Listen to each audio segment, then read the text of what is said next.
আসসালামু আলাইকুম রহমতুল্লাহ বারাকাতুহ। আমরা যেখানে আছি ইনশাআল্লাহ দাওয়াত এবং দোয়ার মধ্যে মশগুল থাকি। পারলে কিছু নফল নামাজ, তেলাওয়াত, সদকা, সূরা কাহফের তেলাওয়াত। আসলে দাওয়াতের কাজ করতে গেলে হালত আসবে, আর আমাদের যারা বড় এবং আমাদের নিজামুদ্দিন থেকে এটাকে হালত বলতেছে না, এটা সামান্য ছিটাফোটা হালতের। আর এই হালতের মধ্যে আল্লাহ তাআলা দেখতে চান যে বান্দারা আমার হুকুমের উপরে জমে কতটুকু। যে হালতে যে ব্যক্তি নিরাশ হয়ে যাবে সে পরীক্ষায় ফেল হয়ে যাবে, হতাশ হয়ে যাবে সে পরীক্ষায় ফেল হয়ে যাবে। হালতের মধ্যে জমে থাকা, এটা আল্লাহ পাক দেখতে চান যে কতটুকু সে আল্লাহর হুকুমের ইতাআত করতে পারে, রাসূলুল্লাহ সাল্লাল্লাহু আলাইহি সাল্লামের সুন্নাহর ইতাআত করতে পারে, কতটুকু সে শরিয়াত এবং ওয়াক্তি জিম্মাদারির ইতাআত করতে পারে। এটা আল্লাহ পাক দেখতে চান। তো দাওয়াতের কাজ এমন একটা কাজ, ইসু রহমতুল্লাহ আলাইহি বলছেন যে সারা দুনিয়ার সমস্ত বাতিল পেঁয়াজের খোসার মতো। ইখলাসওয়ালারা, দায়ীরা তাদের দোয়া, চোখের পানি দিয়ে এবং ইনফিরাদি দাওয়াত দিয়ে সমস্ত বাতিলের মোকাবেলা করবে। বাতিল যত বড়ই শক্তিশালী হোক না কেন, আল্লাহ পাক দায়ীদের মনের কাইফিয়ত আর আমলের উপরে রাজি খুশি হয়ে বাতিলকে টুকরা টুকরা করবেন।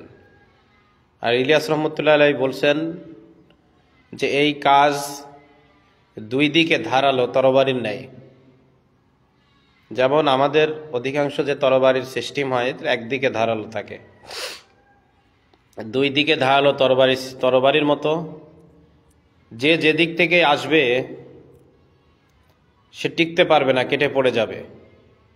যারা নিজেদের পদ পোস্টের জন্য আসছে, সম্মানের জন্য আসছে, দুনিয়া কামের জন্য আসছে, অর্থাৎ যাদের ইখলাসের মধ্যে কমতি আছে, যাদের নিয়তের মধ্যে গড়বড় আছে, তারা যত উপরেই উঠুক না কেন তারা কেটে যাবে। যেমন রাসূলুল্লাহ সাল্লাল্লাহু আলাইহি সাল্লামের হাতে হাত দিয়ে বায়াত হয়েছে, ইসলাম কবুল করছে। তার মধ্যে অনেক ব্যক্তিই ছিল যারা ইসলামকে ধ্বংস করার জন্য ধর্ম গ্রহণ করছে, রসুলের সোহবত নিছে, আল্লাহ রসুলের কাছে থেকে আল্লাহ রসুলের ক্ষতি করার জন্য। তো আল্লাহ পাক হয়তো কিছু পরীক্ষা নিছেন, একটু হালত আসছে, কিন্তু রসুল্লাহ সাল্লাল্লাহু আলাইহি সাল্লামের এবং ইসলামের ক্ষতি কেউ করতে পারেনি। কিছু সাহাবায়ে কেরাম শাহাদত বরণ করছে বলে এর দ্বারা তারা জান্নাতুল ফেরদাউসের অধিকারী হয়ে গেছে, কিন্তু ইসলাম ও মুসলমানদের ক্ষতি তেমন তারা কেউ করতে পারেনি। হালতের কারণে যাই যতটুকু মুসিবত বিপদ আপদ আসছে, আল্লাহ পাক তাদের দরজাকে, মর্যাদাকে আরো বুলন্দ করছেন। ঠিক তদ্রূপ এই জামানাতেও হযরত মাওলানা ওমর পালনপুরি রহমতুল্লাহ আলাইহির একটা কওল আছে যে দাওয়াতের কাজ একসময় ব্যাপক বিস্তৃতি লাভ করতে থাকবে, আর ওই সময় চতুর্দিক থেকে অনেক হিতাকাঙ্ক্ষীদের আবির্ভাব হবে, যারা নিজেদেরকে তবলিগওয়ালা, তবলিগের মহব্বতকারী, তবলিগকে অনেক ভালোবাসার লোকের অভাব হবে না। এবং সেই সময় ব্যাপক আকারে যার যার মতকে প্রতিষ্ঠিত করার জন্য, যার যার পদকে প্রতিষ্ঠিত করার জন্য তবলিগের মধ্যে সবাই একটা দখলদারিত্ব করার চেষ্টা করবে। ওই সময় যারা মার্কাজ নিজামুদ্দিনের সাথে আর ওয়াক্তি জিম্মাদার যিনি থাকবেন তার সাথে জুড়ে থাকবে, আল্লাহ রব্বুল ইজ্জত তাদেরকে হেফাজত করবেন। তো অনেক সময় রাষ্ট্রীয়ভাবে বাধার সৃষ্টি করার পায়তারা চালানো হবে, সামাজিকভাবে পায়তারা চালানো হবে, রাজনৈতিকভাবে বাধা সৃষ্টি করার, বিভিন্ন গোলযোগ করার ষড়যন্ত্র করা হবে। কোনো ষড়যন্ত্রই টিকতে পারবে না। এই কাজ কোনো ব্যক্তির সাথে অথবা কোনো দেশের সাথে সম্পর্কিত না। আল্লাহ পাকের কাজ তিনি চালাবেন। আল্লাহু ইয়াদউ ইলা দারিস সালাম। আল্লাহ পাক নিজে দায়ী, উনি মানুষকে জান্নাতের দিকে দাওয়াত দিচ্ছেন এবং পরবর্তী সমস্ত নবীগণকে দায়ী হওয়ার জিম্মাদারি এবং দায়ীর যে যোগ্যতার সিফত, দায়ীর করণীয় এবং দায়ীর হুকুম দান করছিলেন। এর পরবর্তীতে নবীগণদের যারা অনুসারী, বিশেষ করে মুহাম্মদ সাল্লাল্লাহু আলাইহি সাল্লামের উম্মতকে এই জিম্মাদারি আল্লাহ রাব্বুল আলামিন দান করেছেন। তো দায়ী তার তরতিব আর সিলসিলা অনুসারে, দায়ী তার উসুল অনুসারে সে কাজ করতে থাকবে, দায়ী ইতাআতের সাথে কাজ করতে থাকবে। বিপরীতে বাতিল যে সুরতে আসুক না কেন, ইনশাআল্লাহ বাতিল টিকতে পারবে না। বাতিল যে সুরতে আসুক না কেন, বাতিল টিকতে পারবে না। কারণ বাতিলের শক্তি বড়ই দুর্বল, শয়তানের শক্তি বড়ই দুর্বল, চক্রান্ত অনেক বেশি। শয়তানের চক্রান্ত, নফসের চক্রান্ত, সারা দুনিয়ার বাতিল শক্তির চক্রান্ত অনেক বেশি।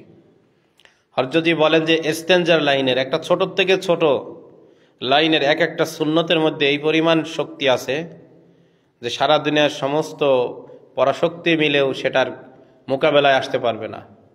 যদি ইখলাস ওয়ালা আমরা হয়ে থাকি, ইখলাসের সাথে এবং খালেস নিয়তে চলতে থাকি, যদিও পুরোপুরি ইখলাস হাসিল না হয় কিন্তু নিয়ত যদি শুদ্ধ থাকে, ইনশাআল্লাহ আল্লাহ পাক আমাদেরকে কবুল করবেন। কিন্তু এমন না যে আল্লাহ পাক তার দিনের কাজ, এই কাজের মধ্যে এই কাজকে বন্ধ করে দিবে অথবা এই কাজের মধ্যে কোনো ধরনের সমস্যা নিয়ে আসবে, এমন কিছু হবে না। আল্লাহ তাআলার কাজ আল্লাহ চালাবেন, আমরা আল্লাহর কাছে কবুল হইতে পারতেছি কিনা এটা দেখার বিষয়। নিজেকে কবুল করানোর মাসলা, আল্লাহ পাক যে জিম্মাদারি দিচ্ছেন সেই জিম্মাদারি আমি পুরা করতে পারতেছি কিনা এইটার মাসলা। কিন্তু এই কাজকে যারা ফ্যাসাদ সৃষ্টি করার জন্য, এই কাজ থেকে মানুষের দিলকে দূরে সরানোর জন্য, সাধারণ জনগণের আস্থা সরানোর জন্য এবং এই কাজের ভিতরে নিজেদের কর্তৃত্ব, অস্তিত্ব, নিজেদের পদ পোস্ট এবং নিজেদের ধান্দা করার জন্য যারা ষড়যন্ত্র করবে, জাহেরিভাবে হোক অথবা বাতিনিভাবে হোক, প্রকাশ্যে হোক অথবা গোপনে হোক, সামনে থেকে হোক কিংবা পিছন থেকে কলকাঠি নাড়বে, আল্লাহ পাক যদি তওবা না করেন, ইনারা যদি নিজের ভুল বুঝতে না পারেন, তো যত বড় শক্তিই হোক না কেন, পুরা বিশ্বের আন্তর্জাতিক সমস্ত টেকনোলজির শক্তি এক জায়গায় হলে আল্লাহ পাক এদেরকে ছাড়বেন না। এদেরকে আল্লাহ পাক এমন বেইজ্জত করবেন। আর এটা হলো আল্লাহ পাকের একটা জাবতা, একটা উসুল, একটা নিয়ম যে এই রকম শয়তানি যারা করে তাদের উপরে এই রকম আল্লাহ পাকের গোসা আসে, লানত আসে, আল্লাহ পাকের অসন্তুষ্টি আসে, আল্লাহ পাকের আযাব গ্রেফতার করে যে তাদের পরবর্তী নসল পর্যন্ত আল্লাহ পাক এই আল্লাহ পাকের আযাবের মধ্যে চলতে থাকে। তাদের বংশ পর্যন্ত নির্বংশ হয়ে যায়, বংশ পর্যন্ত একেবারে আল্লাহ পাক তছনছ করে দেন।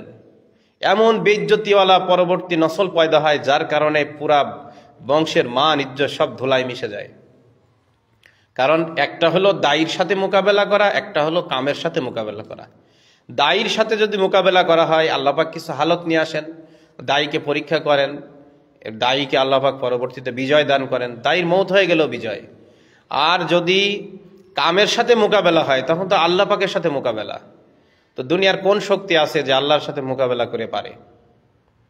আল্লাহ পাকের সাথে মোকাবেলা। আমরা আমাদের নিজেদের মাত্র দুইটা বদ সিফত থাকার কারণে, একটা হলো অহংকার যেটা ইবলিসের মধ্যে ছিল, আর একটা হলো হিংসা যেটা নফসানিয়াতের সবচেয়ে বড় শয়তানি। এই দুইটা শক্তি যেটা শুরু হয়েছে কাবিল থেকে, এই নফসকে রব বানানো আর শয়তানের ওহিরকে অনুসরণ করা, এই দুইটা সবচেয়ে বড় ফিতনা, সবচেয়ে বড় কুচক্র। এই কুচক্রের মধ্যে যারা ঢুকে যায় তাদের কোনো হিতাহিত জ্ঞান থাকে না। তারা তাদের এজেন্ডা বাস্তবায়ন করার জন্য যা ইচ্ছা তাই করে। আর তারা এটাকে মনে করে যে আমরা তো দিন কায়েম করতেছি, ফরজ হুকুম আদায় করতেছি, কিন্তু প্রকৃতপক্ষে তারা শয়তানের দিন কায়েম করতেছে, তারা শয়তানের ওহির অনুসরণ করতেছে, যেটা আল্লাহ পাক কোরআনে খোলাসা করছেন। প্রকৃতপক্ষে তারা নফসকে রব বানায় নিছে।